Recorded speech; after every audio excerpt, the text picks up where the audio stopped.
साधूच्या समोर, तर त्याला निश्चितपणे काय आहे, पतन होणार आहे, किंवा त्याचं जे काही कार्य असेल, त्याचं जीवन असेल, आयुष्य असेल, ते सर्व लयास जाणार आहे. इतकंच नव्हे म्हणजे तर साधूचा मान किती आहे बघा, लक्षात घ्या. जर आपण एखाद्या वेळेस देवपूजा करून आलो आणि देवपूजा करत असताना जर साधू आले आपल्या घरी, संत आले, सज्जन आले, तर ती देवपूजा सुद्धा बाजूला ठेवून अगोदर त्यांचा आदरातिथ्य करणं हे आपलं आद्य कर्तव्य आहे. आणि आपण जर म्हणलो की नाही माझी देवपूजा सुरू आहे, या बसा त्यांना, नाही, हे चालणार नाही.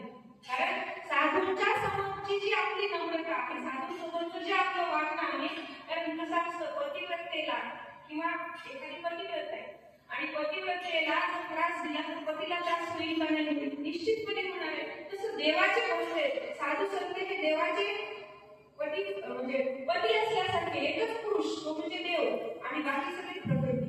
तर या प्रकृतीमध्ये असणारे ते साधू आणि त्यांचं जर छळण दिलं तर देवाला आवडेल का, निश्चितपणे आवडणार नाही. इतकंच नाही, साधं सोपं अजून थोडं सांगायचं झालं, बाहेरचाच दृष्टांत. दोन समजा नवरा बायको त्यांचे घटस्फोट झाला, जे काय झालं, आणि मग पुढे गेल्यानंतर घरी जात असताना दोघांचे दोन रस्ते, दोघांच्या दोन बस, पण बस स्टँडमध्ये जर इतर लोकांनी त्या पत्नीची छेड काढली, त्या पतीला जमल का, जरी घटस्फोटी असला तरी.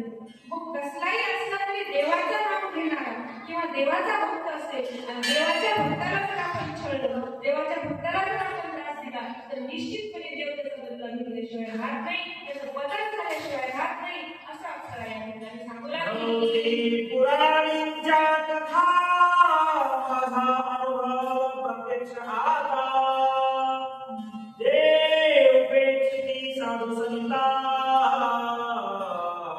यासी खस्तारू कडी.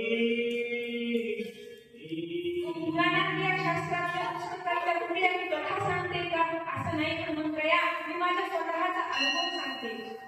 मी जे अनुभवलंय, मी जे उपभोगलंय, मी जे जगले, त्याच गोष्टी सांगते. कारण अनुभवाशिवाय दुसरा कोणता मोठा गुण नसतो, अनुभव हाच सर्वात मोठा गुण आहे.